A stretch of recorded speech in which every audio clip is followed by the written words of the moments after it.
আসসালামু আলাইকুম। আশা করি সবাই ভালো আছেন, সুস্থ আছেন। তো আমি সকালবেলা মুরগিগুলোরে খাবার পানি দিয়ে গেছি। খাবার পানি দিয়ে যায় আসার পরে একটু আমি এদিক দিয়ে যাইতেছিলাম, আইসা দেখি আমি যাইতে সময় দেখিয়ে আমাদের প্রায় সব মুরগি ফালায় ফালায় এদিকে আইসা পড়ছে। কি পরিমাণ মুরগি আইসা পড়ছে আপনাদেরকে দেখাই আমি। মুরগি আপনার ফালাই আইলো নাকি কোন দিয়ে নেটমেট কি তুলামলা আছে কিনা কোন দিয়ে আইলো আমি বুঝতে পারছি না কিচ্ছু। কারণ আপনার সব মুরগি কিন্তু বেশিরভাগ মুরগি প্রায় 40-50টার মতো মুরগি হবে আপনার এই উপর থেকে ফাল বাইরে এসে বসে। এখন ফাল বাইরে আসলো নাকি নেট কোনো দিক দিয়ে উঁচা টুচা আছে। গতকালকে আমরা একটা ভ্যাকসিন দিয়েছিলাম, ফাউল ভ্যাকসিন। সেই ভ্যাকসিন দেওয়ার জন্য মূলত আমরা এই নেটটা খুলছিলাম। নেটটা খুললে আমরা এখান দিয়ে মানে মুরগিগুলোর চাপায় ভ্যাকসিনটা দিয়ে দিয়েছিলাম।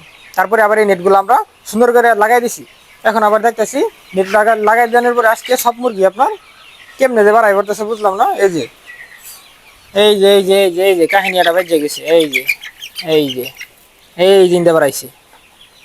ইন্দা বাড়াইছে, তারপরে দেন ইন্দা বাড়াইছে, ঠিক আছে মানলাম আমি। তাই বলে এতগুলা মুরগি বাড়াবো? এতগুলা মুরগি সারা করি তো শুধু মুরগি আর মুরগি হয়ে গেছে। আর সেটাই ফেটাই আগে আমাকে দেন কি করে ফেলেছে ধন্যের মধ্যে। আমরা গতকালকে এই নেট চাপানি হয়েছিল, চাপানির কারণে এই পুরাটাই খালি ছিল। তখনকার মুরগি এদিকে আসছিল, আইসা আপনার যে পায়খানা টাইখানা করে একটু একেবারে পচাই ফেলাইছে। কি একটা অবস্থা করে দিছে এই মুরগিগুলোর। এখন তো দূরে দূরে ঢুকানোর মতো কোনো সুযোগ নাই। এটির এখন এই দিন দিয়ে ঢুকান লাগবো, এইখান দিয়ে আপনার ঢুকাই দেওয়া লাগবো। যা বেটারা যা, এন দিয়ে আবার ঢুকাই দেওয়া লাগবো। তারপরে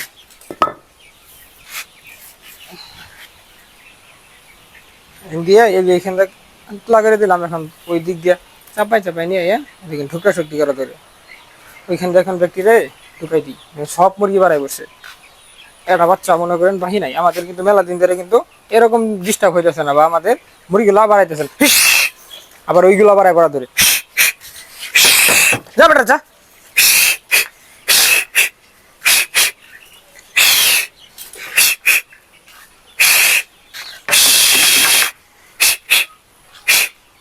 এখানে আমি কোনোভাবেই ওদেরকে চাপাবার পাইতেছি না। ওই দিক দিয়ে যে খেলাই দিব, যা বেটা যা।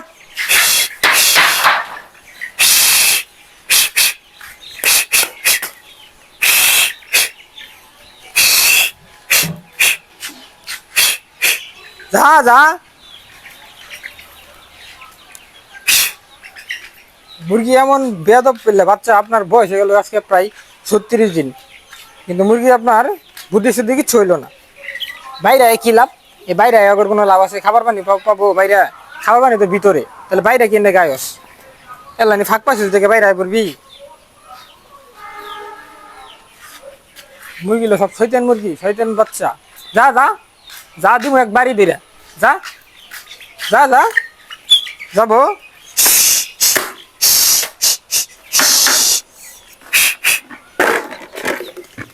সবলটাই পাল্টাই দিতাছি গো। যাবি নাকি বাইরে খাবি ক?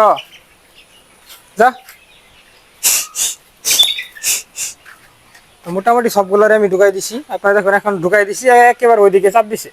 মুরগিগুলো যদি আপনার একসাথে চাপ হয়ে থাকে তাহলে কিন্তু স্পাইলিং করবো। একটার উপরে যদি আরেকটা মুরগি মানে উঠে থাকে তাহলে কিন্তু মুরগিগুলো স্পাইলিং করবো। স্পাইলিং করে কিন্তু মুরগিগুলো মারা যাবো।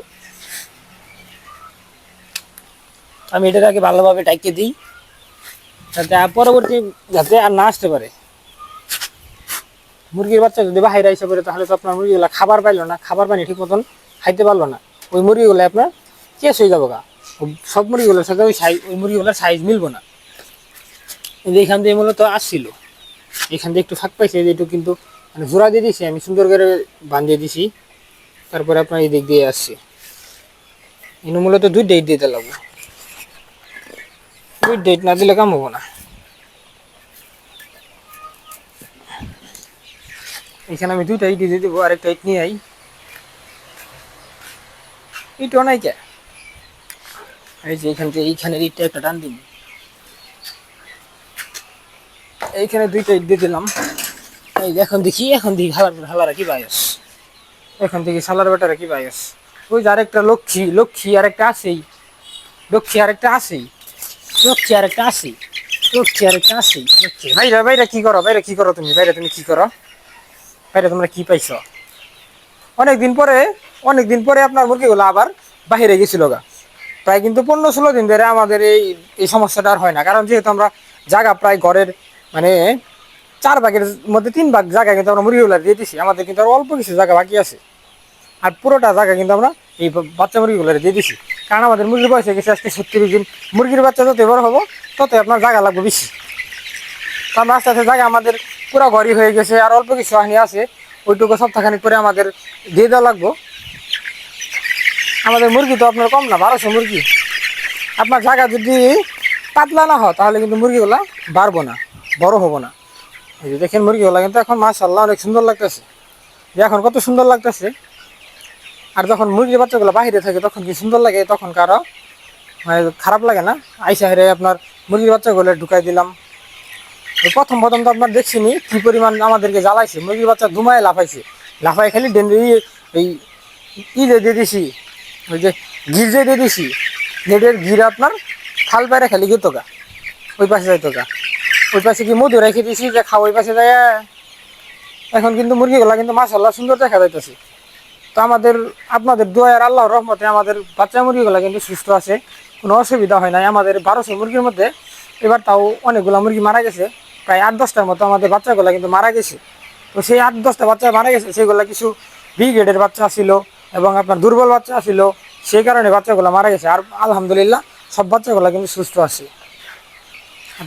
আর একটা বাচ্চা কিন্তু আমাদের মানে অসুস্থ নাই বা কোনো দুর্বল নাই, আলহামদুলিল্লাহ আমাদের সব বাচ্চাগুলো সুস্থ আছে। তো সবাই আমাদের এই বাচ্চাগুলোর জন্য দোয়া করবেন যেন আল্লাহ তাআলা আমাদের এই বাচ্চাগুলোরে সুস্থ রাখে এবং প্রত্যেকটা খামারি ভাইদের মুরগিগুলো যেন সুস্থ থাকে, কোনো বালা মুসিবত খামারে যাতে না ঢুকে। তো সবাই ভালো থাকবেন, সুস্থ থাকবেন। পরবর্তী ভিডিও দেখার জন্য অবশ্যই চ্যানেলটা সাবস্ক্রাইব করে আমাদের সাথে থাকবেন। আমরা আপনাদেরকে এই লেয়ার মুরগির ফার্মের বিস্তারিত আপনাদেরকে আলোচনা করব আপনাদের সামনে, এবং আমরা এইখানের ভালো কিছু দিকে আপনাদের সামনে তুলে ধরার চেষ্টা করব। আমরা আপনাদের ফার্মের কি কি করলে ভালো হবো, কি কি মানে সুবিধা অসুবিধা কিন্তু আপনাদের সঙ্গে আমরা শেয়ার করে থাকি। তো অবশ্যই আমাদের চ্যানেলটা সাবস্ক্রাইব করে আমাদের সাথে থাকবেন, বেলায় নোটিফিকেশন অল করে দিবেন, যাতে আমরা ভালো একটা ভিডিও আপলোড করার সাথে সাথে আপনার ওইখানে সবার প্রথম আপনার ওইখানে যাই। তো সবাই ভালো থাকবেন, সুস্থ থাকবেন। টাটা, বাই বাই, আল্লাহ হাফিজ।